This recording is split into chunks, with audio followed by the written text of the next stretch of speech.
Bien.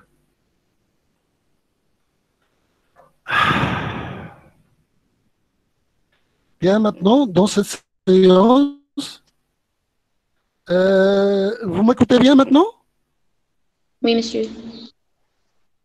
S'il vous plaît, vous levez la main pour votre micro, parce que je vais tenter de donner 1 heure et demie de cette visioconférence tranquillement. Et après cette demi-heure, vous pouvez me questionner, pas de problème, hein. Allez. Qu'est-ce qu'on va étudier maintenant? Dans cette deuxième séance, on va étudier les propriétés physiques des acides aminés et les propriétés chimiques, hein. On va tenter de déterminer ces deux propriétés.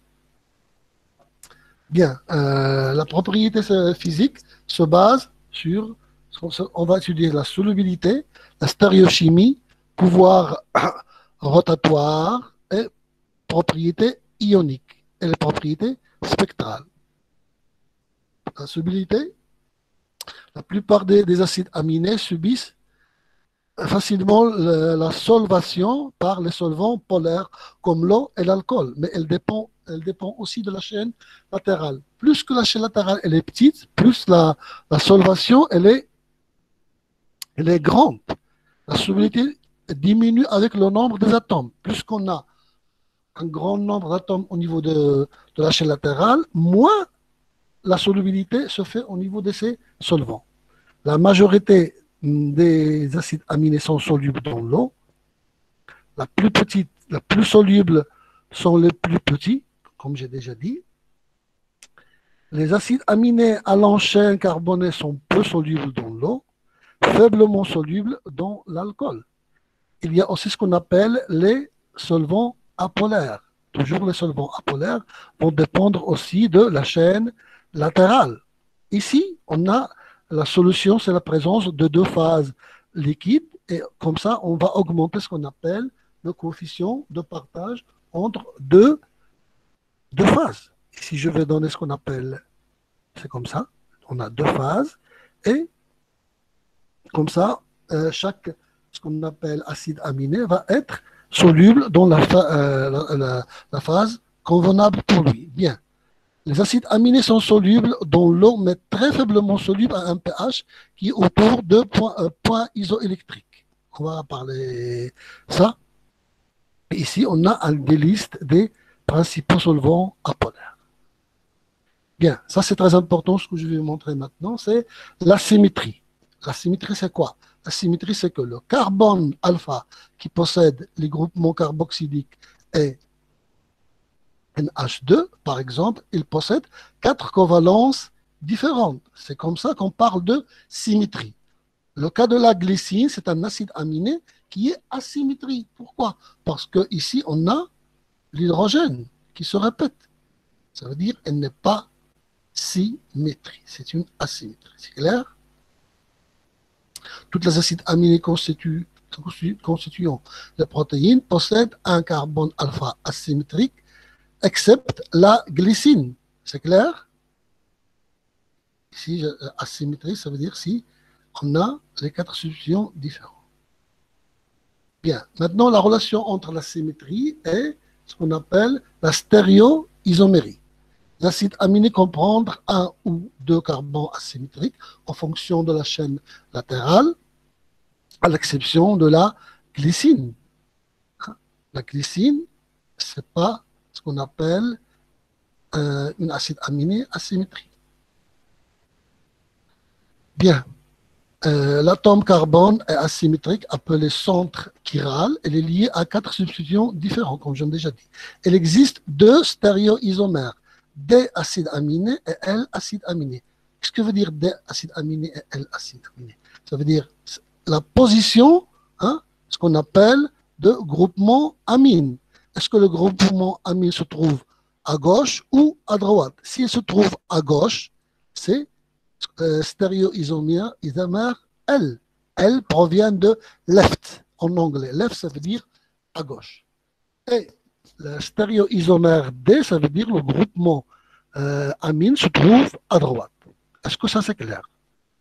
Vous avez le même acide aminé, mais on a deux formes qui sont superposées par le possède l'image par le miroir. Vous avez ce qu'on appelle la forme L et la forme D. La forme L et D s'appuient sur la position, ce qu'on appelle le groupement amine. Si vous avez le groupement amine à gauche, c'est L. Si vous avez le groupement à droite, c'est D. Mais il existe des acides aminés qui possèdent deux carbones asymétriques. Ça veut dire quoi? Ils possèdent le premier carbone asymétrique alpha et un autre carbone asymétrique au niveau de la chaîne latérale. Par exemple, ici, on voit de cette manière, on a cette forme. La forme L, comme j'ai déjà dit, L, c'est la forme, le groupement amine qui se trouve à gauche. Ici, vous avez l'alanine. J'ai déjà, ce sont deux molécules symétriques par rapport à un plan. Ne sont pas identiques car non superposables.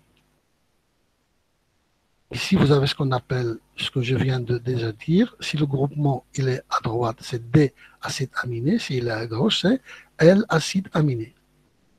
La majorité, ce qu'on appelle des acides aminés naturels, sont de la série L. Il existe d'autres acides aminés de la série D qui présentent ce qu'on appelle sous forme de produits naturels comme antibiotiques et peptidiques. Bien. Si on a maintenant deux carbones asymétriques, par exemple ici, vous avez le premier carbone qui est asymétrique et un deuxième carbone asymétrique. Carbone asymétrique. Ici, c'est la thréonine. La thréonine, les deux formes, ce sont L. Pourquoi L? Parce que le groupement amine, il est à gauche. C'est clair? Mais ici, le deuxième carbone asymétrique, la position de OH se diffère. On les appelle des allo. Le deuxième, ça veut dire allothréonine. La même chose pour la isoleucine. Vous avez le premier carbone asymétrique. Le NH2, il est à gauche. C'est la raison pour laquelle c'est L. Mais le deuxième, ce qu'on appelle carbone asymétrique, la position de ce H3 diffère. Ça veut dire le premier, on va l'appeler L-isoleucine et le deuxième L-allo-isoleucine. C'est seulement, ça veut dire pour la série L ou D, on s'appuie sur le carbone alpha. Et pour les autres, ça veut dire s'il existe un autre carbone asymétrique, on voit la position de ces covalents. C'est clair? Bien. Ici, c'est ce que je viens d'expliquer. Vous avez ici le L-thréonine, vous avez ici le D-thréonine parce que le groupement amine est à droite, mais ici vous avez le groupement amine à gauche, mais ici c'est différent. Si on compare comme ici, OH il est à droite et ici OH il est à gauche. C'est L-allothréonine. Bien, maintenant on va parler de pouvoir rotatoire, ce qu'on appelle des acides aminés. Par exemple, on a une solution d'acide aminé qui est projetée par ce qu'on appelle un faisceau lumineux polarisé. Est-ce qu'il possède une activité à propos de ce faisceau? Est-ce qu'ils vont dériver ou non le faisceau de lumière? Ça veut dire qu'il y a ce qu'on appelle des acides aminés qui vont faire la rotation vers la droite, autres vers la gauche. Bien, si la rotation s'effectue dans le sens des aiguilles, on dit que la molécule est dextrogire. Si la rotation est à l'inverse, on parle de lévogire. Dextrogire et lévogire. Dextrogire au sens de la montre et lévogire, c'est le sens inverse. C'est simple. Ici, vous avez une lumière polarisée qui va traverser ce qu'on appelle un cuve ou une solution d'acide aminé. Ici, il y a rotation, un pouvoir rotatoire des acides aminés par rapport à la lumière polarisée, à droite ou à gauche. Au sens de l'aiguille, c'est dextrogire. Le sens inverse, c'est lévogire. Ce que je viens, ici c'est clair un petit peu, vous avez la source, le polarisateur, la solution ou la cuve qui possède une solution. Et ici, vous avez l'angle hein, de rotation de la lumière polarisée. C'est clair? Cette rotation, c'est au sens, ce qu'on appelle de l'aiguille, c'est d'extrogir. Si on a l'inverse, c'est l'évogir. Ça, c'est une diapositive pour vous mieux expliquer. Bien, ce que je veux ici dire, c'est qu'il n'y a pas une relation entre la série L et D et ce qu'on appelle la déviation de l'angle. Ici, je donne la ligne, ici j'ai L alanine, et ici c'est L leucine. Les deux possèdent le groupement amine à gauche. Mais l'alanine, elle est de la série L, elle est dextrogir. L'autre, elle est lévogir. Il n'y a pas de corrélation entre les deux. C'est clair? Bien, je passe. Ici, c'est ce qu'on appelle, c'est la propriété spectrale, l'absorption de la lumière. La majorité des acides aminés sont incolores et n'absorbent pas la lumière visible. Les acides aminés, tous les acides aminés absorbent les UV inférieurs à 220 nanomètres, mais vous avez une caractéristique qui est très importante, c'est que les acides aminés aromatiques absorbent le UV entre 260 et 280 nanomètres. Ça, c'est une chose qui est très importante. Pourquoi? Parce que la plupart des protéines possèdent de la tyrosine. Et comme ça, on va mesurer ce qu'on appelle la concentration des acides aminés en fonction de l'absorbance au niveau de 280 nanomètres et 260 nanomètres. Ici, je vais donner ce qu'on appelle, ici, vous avez la source, vous avez une intensité, vous avez une cuve qui possède des protéines ou d'acides aminés, et vous avez une autre intensité qui va être détectée. On va le faire au niveau ce qu'on appelle de la tyrosine. Presque toutes les protéines possèdent la tyrosine, et comme ça, on va mesurer les protéines en fonction de la longueur d'onde 280 nanomètres. Ici, c'est la partie qui est la plus importante, c'est propriété ionique ou propriété acido-base d'un acide aminé, des acides aminés. Parfaitement. Comme vous le savez parfaitement, les groupements fonctionnels au niveau des acides aminés sont la fonction carboxyle et la fonction amine, sont plus ou moins ionisés selon le pH. Ça veut dire quoi? Ça veut dire en fonction du milieu et en fonction du pH de milieu, on va avoir un comportement différent de ces groupes. Comportement différent du groupement carboxyle et comportement différent du groupement NH2. Les acides aminés sont décomposés en photères. Ça veut dire quoi? Ça veut dire que les acides aminés peuvent jouer le rôle d'un acide ou jouer le rôle d'une base. Ça veut dire pour capter un proton H+, ou ils vont libérer un proton H+, en fonction de l'acidité du milieu. Ça, vous devez le savoir parce que c'est très important. En allant d'un pH acide, pH égale 1, au pH basique, pH égale 40. Ça veut dire quoi? Ça veut dire qu'on a des acides aminés. En premier lieu, on va plonger, on va mettre ce qu'on appelle les acides aminés dans un pH acide 1 et on va ajouter ce qu'on appelle OH- pour augmenter la valeur de pH jusqu'à arriver à ce qu'on appelle au pH 14, ce qu'on appelle la titration. Mais ce que nous importe maintenant, c'est comment va se comporter ce acide aminé en passant d'un pH qui est acide 1 vers un pH qui est basique, qui est 14. C'est clair? Bien. Les acides aminés possèdent deux groupements, comme j'ai déjà dit, groupement carboxyle et groupement amyle. Ce sont des molécules en photard, j'ai déjà dit ça. L'ionisation de groupement carboxyle va donner ce qu'on appelle CO-. L'ionisation de groupement amine va donner ce qu'on appelle le groupement NH3+. Ça, c'est la forme, ce qu'on appelle bipolaire. Hein? C'est une forme qui est neutre, ni négative, ni positive. Ça veut dire ici, on a moins 1 et plus 1. C'est clair? On va maintenant tenter d'observer comment se comporte cet acide aminé en partant d'un pH ou d'un milieu à pH acide vers un milieu à pH basique. C'est clair? Je vais tenter d'expliquer maintenant. Tous les acides aminés possèdent deux groupements ionisables. Ça veut dire, au moment ce qu'on appelle de l'ionisation, le groupement carboxyle va libérer le proton. Clair? Il va doter d'une ce qu'on appelle forme négative, ionisée négativement. C'est l'inverse pour le groupement amine. Il va accepter, ici c'est ça, cette réaction, ça se fait dans un milieu à pH basique.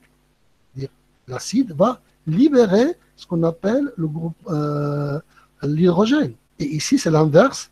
C'est l'ionisation de ce groupe amine va se faire dans un milieu acide. Ça veut dire qu'il va accepter ce qu'on appelle le groupement l'hydrogène pour donner ce qu'on appelle NH3+. Ça veut dire quoi? Si on met l'acide aminé dans un milieu acide, c'est cette réaction qui va commencer en premier lieu. Ça veut dire on va avoir quoi? On va avoir R, COH et NH3+. Ça veut dire l'acide aminé dans un milieu acide va être de charge positive. C'est clair? Je répète. Durant l'ionisation, le groupement carboxyle dans un milieu basique va donner ce qu'on appelle H+, en jouant le rôle d'un acide, et dans un milieu basique, l'acide aminé va jouer le rôle d'une base et va accepter ce qu'on appelle le H+, dans le groupement amine pour former NH3+. Bien. L'ionisation varie avec le pH du milieu en solution. Ces groupements peuvent exister sous deux formes. L'une, ça veut dire la première, chargée, ça veut dire positive ou négative. Et l'autre y est neutre. Bien. Durant, ça veut dire partant d'un pH acide vers un pH alcalin basique. Le groupement carboxyle, qu'est-ce qu'il va faire? La première chose, c'est le groupement amine va accepter le proton parce qu'on est dans un milieu acide et il va donner un H3+. Et en passant d'un pH acide vers un pH basique, le groupement carboxyle va libérer H+, et le groupement NH3+, qui est capté le H+, à partir du milieu acide, en passant vers un milieu basique, il va aussi libérer un H+, et devenir NH2. C'est clair? C'est la raison pour laquelle on dit que les acides aminés sont des amphotères. Ils jouent le rôle d'un acide et ils jouent le rôle d'une base. Je suis en train de tenter d'expliquer le maximum pour que vous puissiez comprendre. Bien, ici vous avez ce qu'on appelle la forme qui va vous éclaircir ce qu'on appelle les différentes formes. Ici vous avez un pH, cette flèche c'est du pH, pH acide vers un pH basique. pH acide vers un pH basique. La forme d'acide aminé, c'est quoi? C'est R, CH, COH, NH3+. Pourquoi? Parce qu'on est dans un milieu acide et le groupement amine a déjà accepté le proton H+. C'est la raison pour laquelle il est chargé positivement. C'est clair? Il est chargé positivement. C'est un cation. Bien. En passant, ça veut dire on ajoute au fur et à mesure de NaOH, ça veut dire quoi? Le milieu va changer d'acidité. Il va passer d'un pH acide vers un pH basique, mais peu à peu. C'est clair? Ça veut dire la première réaction qui va réagir, c'est ce qu'on appelle le groupement carboxyle. Il va libérer ce qu'on appelle le H+, et on a ici une forme dipolaire. Ion dipolaire, c'est la forme zwitterion. Pourquoi on parle de zwitterion? Parce qu'on a une charge positive et une charge négative. L'ensemble, c'est une charge zéro. Il n'y a pas de charge. La charge, elle est nulle. C'est la raison pour laquelle on l'appelle forme Zwitterion. On commence à augmenter la basicité du milieu, ça veut dire on ajoute NaOH. Et ici, qui va réagir, c'est le groupement NH3+, qui va accepter, va libérer ce qu'on appelle le proton, va jouer le rôle d'un acide, et on a ici, ça veut dire NH3+, va devenir NH2. Ça veut dire ici la charge, elle est positive, la charge, elle est 0, et ici on a la charge qui est négative. C'est clair? Bien. Qu'est-ce que veut dire pK alpha COH-? pK alpha COH-, c'est un pH durant la première réaction lorsqu'on a la même quantité de cette forme que la quantité de cette forme. C'est le pH de la demi-dissociation du groupement COH. Et ici, vous avez pK alpha NaH2, c'est aussi le pH où on a autant de cette forme que autant de cette forme. On va expliquer ça plus clairement. Je vais répéter cette explication. En passant d'un milieu à pH acide vers un milieu à pH basique, la première forme, c'est une forme positive. Pourquoi? Parce que c'est un milieu qui est riche en protons, en H+, et le groupement NH2 va l'accepter pour former NH3+. Bien, en augmentant la basicité du milieu, en ajoutant NH,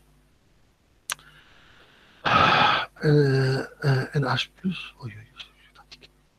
ça veut dire on passe de cette forme vers cette forme. Ça veut dire ce pK, c'est une valeur de pH où on a une demi-dissociation de ce groupement. Ça veut dire on a autant de cette forme que autant de cette forme. Ça veut dire la quantité qui existe dans ce pH, si on mesure, on divise cette quantité de cette forme sur la quantité de cette forme, on a le rapport, c'est 1. C'est une demi-dissociation. La même chose passe ici. Le pH, lorsque le pH c'est pK, ça veut dire à moitié dissocié, que ce soit pour le groupement COH que pour le groupement NH2. Le point isoélectrique est le pH auquel un acide aminé donné existe sous la forme d'ion dipolaire. C'est ça. Si vous avez un pH, ici, au moment de la forme dipolaire, ça veut dire la charge 0, on a, ça veut dire le pH où l'acide aminé ou la protéine, on va voir ça, elle n'est pas chargée. Autant de charges positives que de charges négatives. On a ici une charge négative et une charge positive. Ça veut dire le pH ici, c'est le point pH égal au point isoélectrique de cet acide aminé. On est en train d'expliquer en général. Bien. Pour mieux vous expliquer ça, ici, vous avez ce qu'on appelle l'acide aminé qui possède groupement amine et groupement carboxyle au niveau de carbone alpha. Ici, vous avez la forme non ionisée et ici, vous avez la forme ionisée. J'ai déjà expliqué, Zwitterion, hein, ici. Ici, vous avez la forme Zwitterion, ça veut dire la forme dipolaire. Bien, Zwitterion, c'est une forme neutre qui possède autant de charges positives que de charges négatives.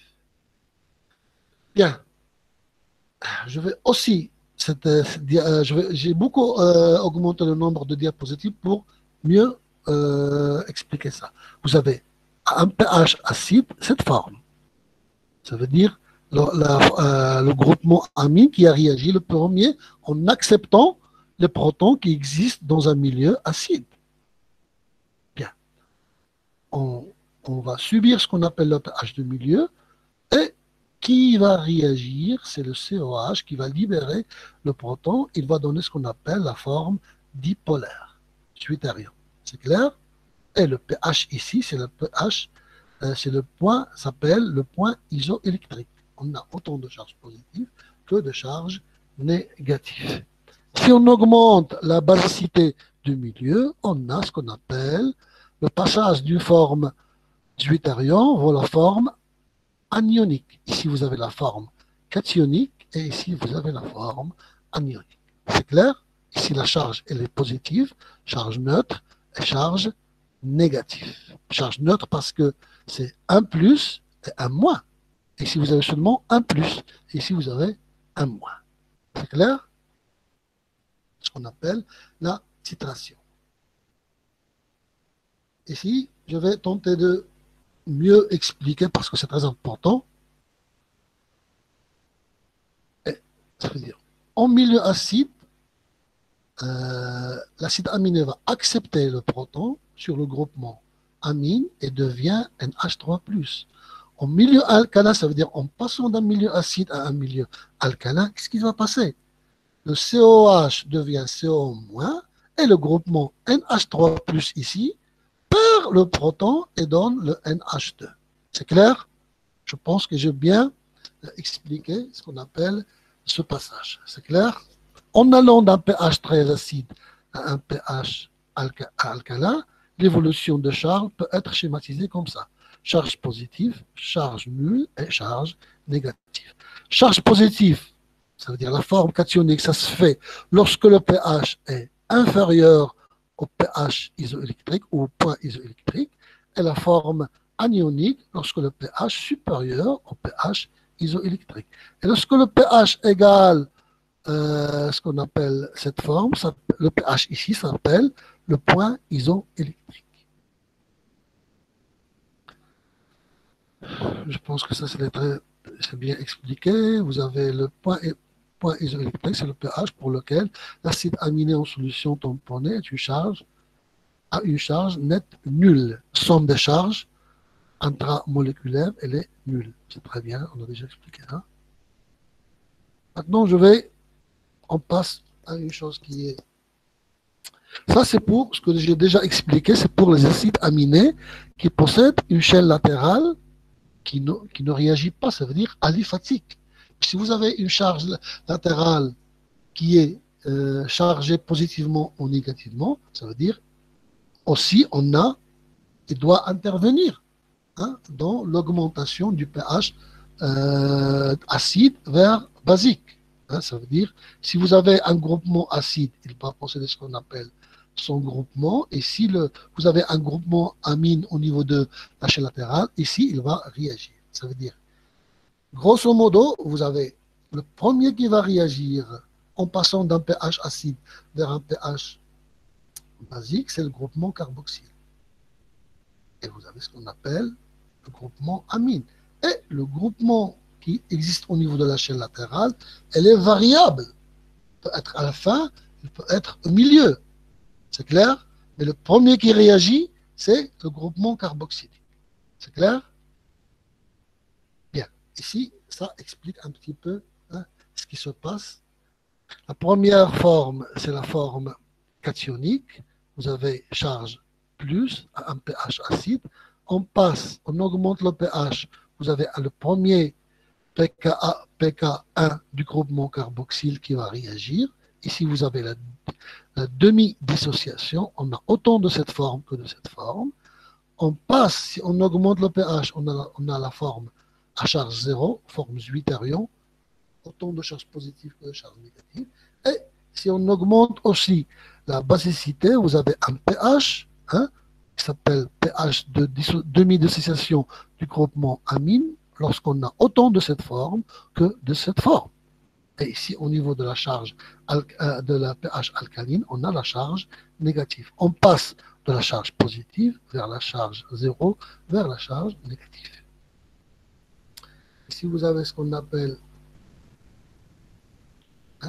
les deux réactions qui passent, la première réaction et la deuxième réaction. Ici, vous avez la dissociation du groupement carboxylique et ici, vous avez la dissociation du groupement amine. La première réaction, c'est ce groupement qui va réagir en passant de COH vers CO-. Ici, le premier, elle est déjà NH3+, parce qu'on est en premier lieu dans un milieu acide. Il capte ce qu'on appelle le proton.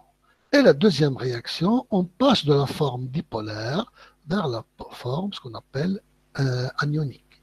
C'est clair? Ça veut dire que c'est ce groupement qui va réagir. C'est bien? Maintenant, je passe à ce qu'on appelle... Ici, c'est la même chose, seulement, hein, pour mieux vous expliquer que le pK1, c'est le pH de demi-dissociation du groupement carboxylique. Et le pK2, c'est le pH de demi-dissociation du groupement amine. Ça veut dire quoi? Au niveau de pK1, vous avez 50% de groupement qui est dissocié. Ça veut dire 50% ici, c'est 50% de ce groupe qui a été dissocié. Et ici, vous avez 50% de ce groupement qui a été associé.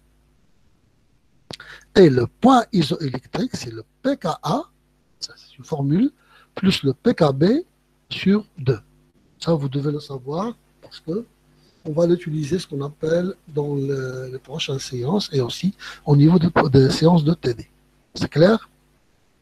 J'espère que si. Et ici, ça, c'est une diapo qui regroupe un petit peu tout. Vous avez, en passant d'un pH acide vers un pH basique, vous avez la première réaction, c'est la réaction de la dissociation du groupement carboxyle, et ici vous avez la deuxième réaction qui est la dissociation du groupement amine. Ici vous avez un pH de demi-dissociation, et ici vous avez un pH de demi-dissociation. Ça veut dire un pH acide, la forme elle est cationique, la charge elle est plus. Au niveau de pK1, on a autant de la charge plus que de la charge zwitterion qui est 0. Au niveau de pH de la forme zwitterion, vous avez le pH qui est neutre, c'est le point isoélectrique. On a seulement une seule forme. Et ici, vous avez un pH ici. Hein, ça veut dire qu'on a autant de la forme zwitterion que la forme négative. C'est clair? C'est ce que vous devez. Ça, c'est une diapositive qui regroupe tout. C'est clair? Ici, vous avez ce qu'on appelle un schéma. Ici, vous avez la forme positive en premier lieu dans un pH acide. C'est majoritaire, il n'existe rien. Au fur et à mesure qu'on augmente la basicité du milieu, on remarque que cette forme, elle diminue. Mais à demi-dissociation, on a 50% de chaque forme. 50% de cette forme et 50% de cette forme. La forme qui est 0, zwitterionique. Bien. Ici, la même chose. Ici, vous avez 100% de la forme zwitterion. Et on augmente le pH, il va se diminuer. Et la forme anionique, elle commence. Et ici, on a 50% de la forme zwitterionique et 50% de la forme anionique. C'est clair? C'est au niveau de pKa1 et pKa2. Ici, c'est la même chose. La première réaction et la deuxième réaction. Vous avez dissociation de COH et dissociation de NaOH. C'est très clair. Bien, ici aussi, c'est une slide qui résume ce qu'on a déjà dit. Un pH acide, le cation est l'espèce plus dominant. Hein.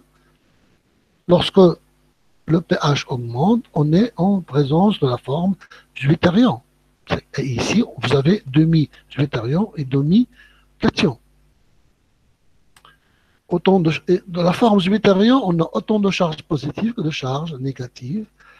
Et lorsque le pH est élevé, l'anion, la forme anionique, ici, c'est la forme dominante. Le pH pour lequel les deux dissociations s'effectuent s'appelle le pH point isoélectrique. Ça veut dire ici, vous avez les deux. Bien. On parle de part et d'autre, on définit le pH qui correspond à demi-dissociation du premier groupement au deuxième groupement. Ce sont les pK. On a deux, on a le pK du groupement carboxyle et le pK du groupement amine. Ici, vous avez ce qu'on appelle le point isoélectrique, c'est le pK de groupement carboxyle plus le pK de groupement amine sur 2. C'est clair? Ça, c'est ce que j'ai déjà donné, c'est pour le cas normal. Ça veut dire la chaîne latérale aliphatique, ça veut dire ne réagit pas au niveau de changement de pH.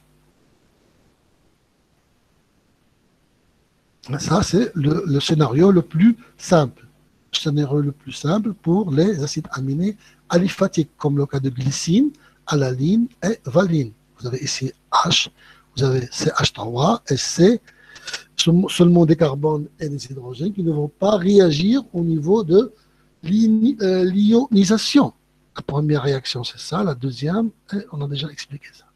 Bien, vous avez cette forme cationique, la forme zwitterion et la forme anionique. Vous avez le premier pKa du groupement carboxyle, demi-dissociation, et vous avez le point isoélectrique lorsqu'on a la forme zwitterion, et vous avez le pKa2, c'est la demi-dissociation du groupement amine.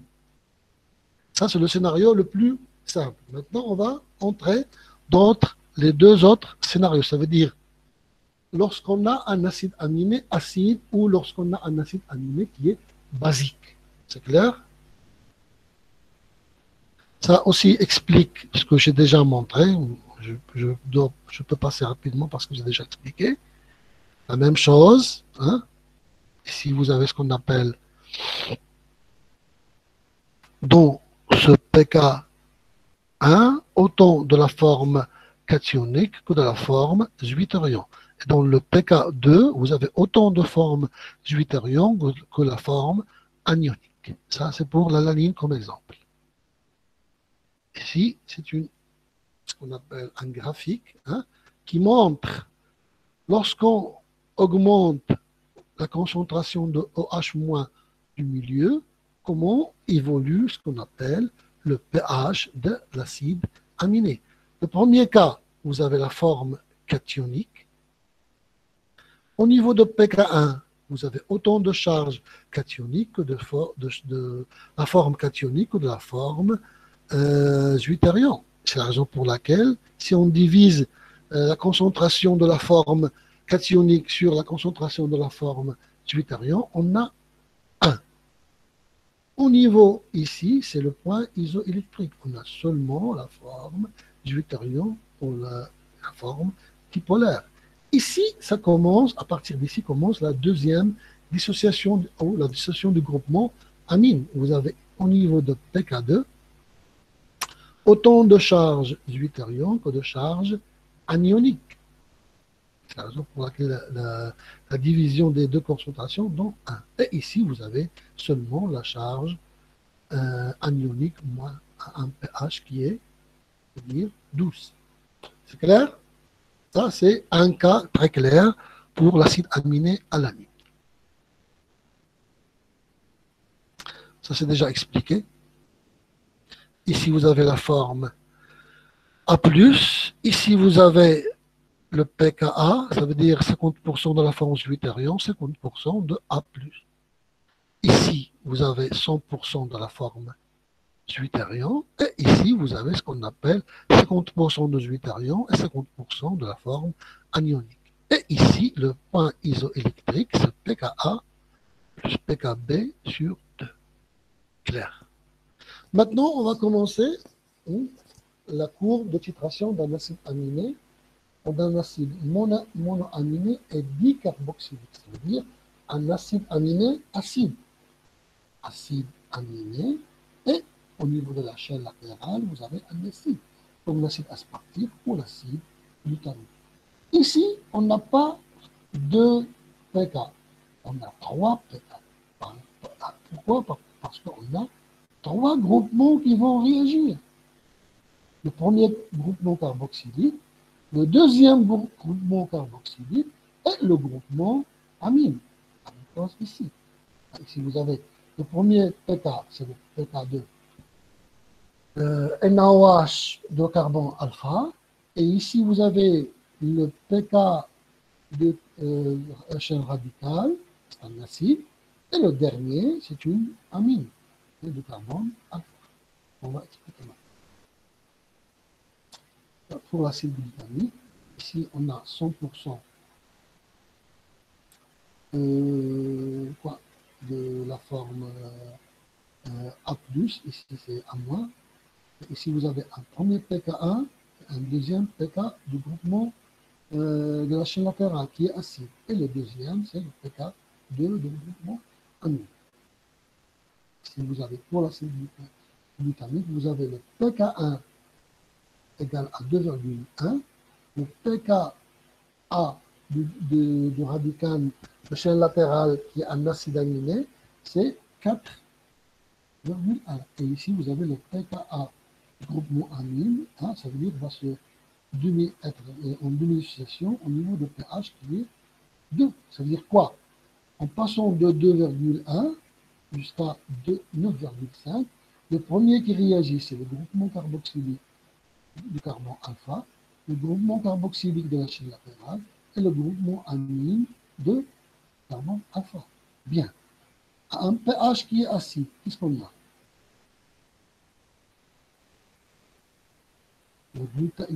Ici, glute, c'est charge plus. Ici, glute, charge 0. Ici, glute. Pardon, monsieur. Oui. On ne peut pas vous entendre clairement. Ah oui, j'ai oublié. Je répète cette slide? Je dois la répéter? Oui, monsieur. Bien. Merci. Je m'excuse. Bien. Cette slide montre ce qu'on appelle l'évolution de la charge des acides aminés. Bien, on a trois groupes. Le premier groupe, c'est groupement carboxylique de carbone alpha. Deuxième groupement carboxylique de la chaîne latérale. Et le troisième, c'est le groupement amine de carbone alpha. On va voir comment évolue ce qu'on appelle la charge de cet acide aminé, qui est l'acide glutamique, si on passe d'un pH acide vers un pH qui est basique. Ici, le pKa, c'est le pK du groupement COH du carbone alpha. Ici, vous avez le pKr, ça veut dire quoi? La demi-dissociation du groupement acide de la chaîne latérale R. Et ici, vous avez le pK2, c'est quoi?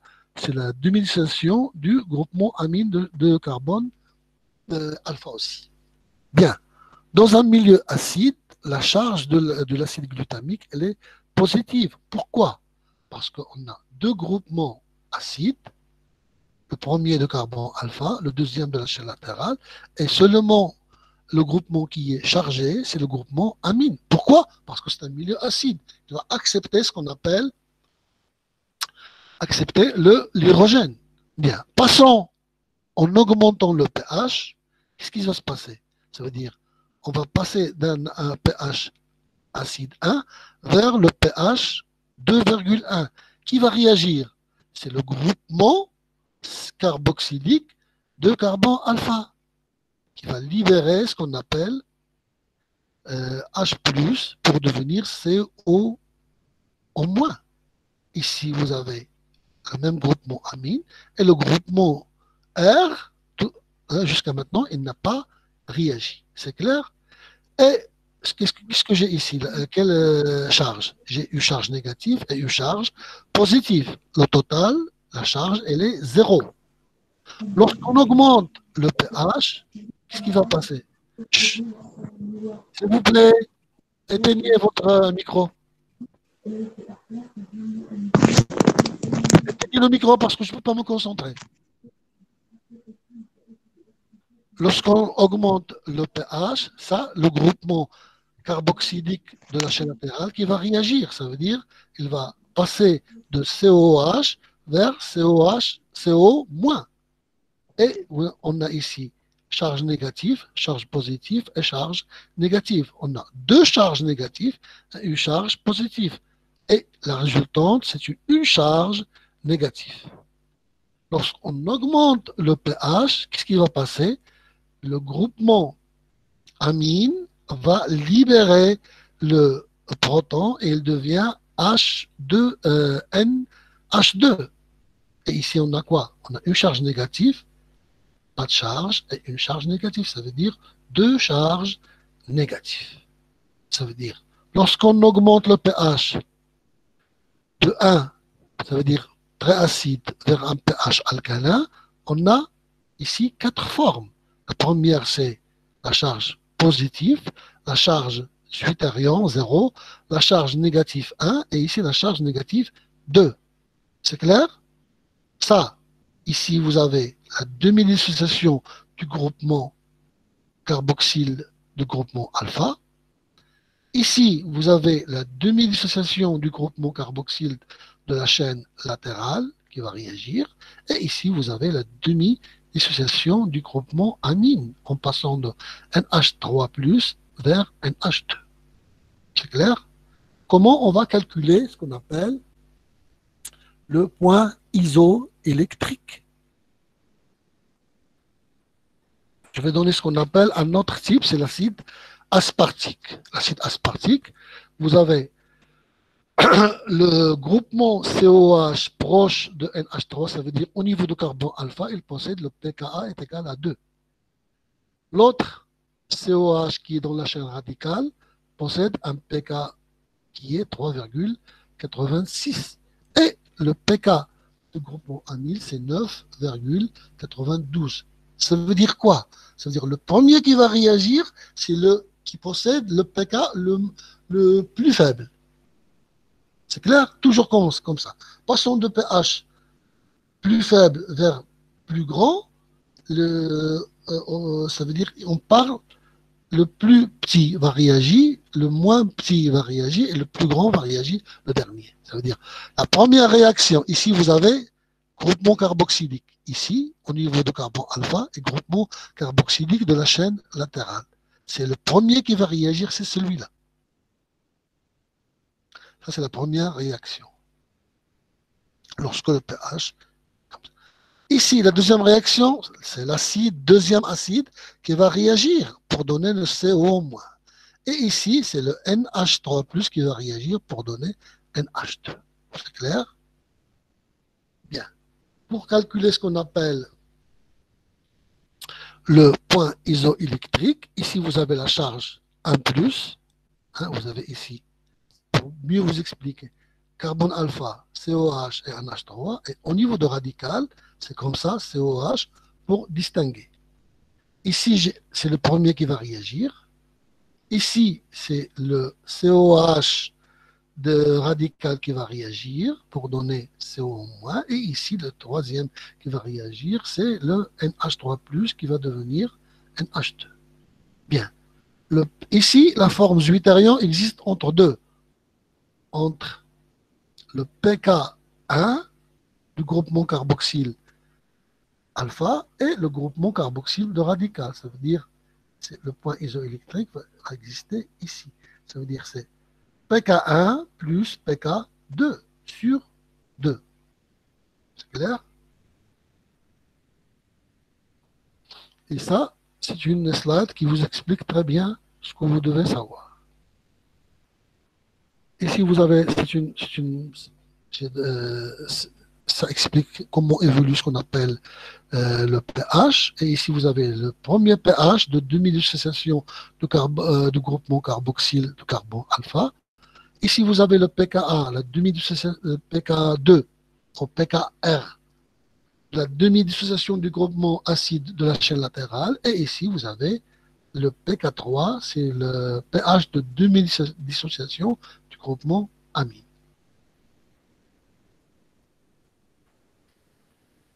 Maintenant, c'est pour de titration d'un acide aminé diaminé, ça veut dire basique, possède deux groupements amines et un groupement carboxylique. C'est comme le cas de lysine et arginine. Vous avez acide aminé, groupement carboxyle et groupement amine, et au niveau de la chaîne latérale, vous avez un autre groupement amine. La même chose pour l'arginine. Ça veut dire le premier qui va se dissocier, c'est le groupement acide. Mais ici, le pK2 et le pK3, c'est en fonction de ce qu'on appelle de l'amine, qui est le plus, qui va réagir. Est-ce que l'amine du groupement de carbone alpha ou de la chaîne latérale. Ici, c'est le groupement de la chaîne latérale qui va réagir le premier. Et à la fin, va réagir le groupement amine de carbone alpha. Ici, le cas de la lysine. Ici, le pK1, passant d'un pH acide vers un pH basique, en administrant ce qu'on appelle le OH-. Le premier qui va réagir, c'est le groupement carboxylique, parce que le pH il est acide. Et ici, vous avez le pH qui est basique. Ici, le premier, c'est le groupement amine, ce qu'on appelle de carbone alpha, mais ici, c'est le deuxième qui va réagir, le deuxième amine du groupement de la chaîne latérale. Clair? La lysine, c'est la même chose. Ici, par exemple, pour la lysine, vous avez le premier groupement carboxylique qui possède un pK 2,18. Et vous avez un autre, le premier groupement amine qui est voisin, ça veut dire situé sur le carbone alpha. Et vous avez l'autre, ce qu'on appelle groupement amine. Ça veut dire le premier qui va réagir, c'est le groupement carboxylique. Le deuxième qui va réagir, c'est le groupement amine voisin du carbone alpha. Et ici, le troisième qui va réagir, c'est le groupement, ce qu'on appelle amine, qui est au niveau de la chaîne latérale. Ici, vous avez la première réaction. Ce groupement va réagir, c'est clair. La deuxième réaction, c'est le groupement amine de carbone alpha qui va réagir, passant de NH3 plus vers NH2. Et ici, c'est le groupement amine de la chaîne latérale qui va réagir pour donner ici NH2. C'est clair? Bien. De point de vue charge, qu'est-ce qu'on a en premier lieu? Dans un milieu acide, on a deux groupements amines. Ça veut dire deux groupements amines qui vont accepter ce qu'on appelle H+. Ça veut dire la charge va devenir 2+. En passant, ça veut dire en augmentant le pH du milieu, va réagir le COOH pour donner COO-. Et la charge, c'est quoi? Vous avez une charge négative et deux charges positives. Ça veut dire quoi? Ici, vous avez un plus. Ça veut dire ici, vous avez deux plus et ici, vous avez un plus. Comme ça, le premier, ça veut dire en augmentant le pH, le NH2 du carbone alpha va réagir pour donner ce qu'on appelle NH2. Et la charge, on a une charge positive et une charge négative. Ça veut dire que vous avez la forme zwitterion. C'est clair? Ça veut dire 0, nul. Et le dernier qui va réagir, c'est le NH3 plus de radical. Et il va donner ce qu'on appelle NH2. Et la charge, c'est une A-, forme anionique. Et ici, le point isoélectrique, c'est pK2 plus pK3 sur 2. Pourquoi? Parce qu'entre ces deux pK, il existe la forme zwitterion, pas comme le cas inverse. Ici, vous avez pK1 plus pK2. Ça veut dire ici, vous avez la forme 0. C'est clair? C'est la différence entre un acide aminé acide et un acide aminé basique. Un acide aminé acide, son point isoélectrique va être déplacé vers la zone acide, et un acide aminé basique, son point isoélectrique va être déplacé vers la zone qui est basique. C'est clair? Bien. Ça, ce que j'ai déjà expliqué. Si vous avez la charge cationique 2, la charge cationique 1, la charge amphotaire 0, et ici vous avez la charge anionique qui est moins 1. Et ici la forme 0, c'est ici, c'est pK2 plus pK3 qui est pK de R sur 2. Et c'est le calcul seulement. Clair? Bien. Ici vous avez ce qu'on appelle un tableau. Hein. Vous ne devez pas apprendre ce qu'on appelle ce tableau, mais vous devez ce qu'on appelle faire une corrélation entre ce qu'on appelle les valeurs des pKa par rapport à chaque acide aminé. Est-ce que c'est un acide aminé acide ou basique? Hein? C'est clair? Hein, vous devez faire ce qu'on appelle, ça c'est le cas, vous avez ce qu'on appelle des acides aminés acides. Hein? Vous pouvez voir que le point isoélectrique est acide. Et ici, vous avez des acides aminés basiques où le point isoélectrique est vers la zone basique. Passe, si c'est bien récapitulatif, ce que vous devez savoir, le point isoélectrique est le pH où un acide aminé se trouve dans sa forme neutre. À ce pH, l'acide aminé presque exclusivement sous la forme dipolaire. À un pH supérieur du point isoélectrique, les acides aminés forment des anions. L'inverse, ils vont former des cations. C'est clair? Le point isoélectrique pour les acides aminés neutres varie entre pH 4,8 et pH 6,3. Pour les acides aminés qui est basique, il va être élevé, ça veut dire entre 7,8 et 10,8. Pour les acides aminés qui sont acides, on va diminuer entre 2,7 et 3,2. Bien. La prochaine fois, on va étudier ce qu'on appelle les propriétés physiques, ce qu'on appelle les acides aminés et les méthodes, ce qu'on appelle d'études, qu'on va étudier au niveau des acides aminés. Est-ce que c'est clair? J'espère que si. Et maintenant, je vais passer à terminer l'enregistrement.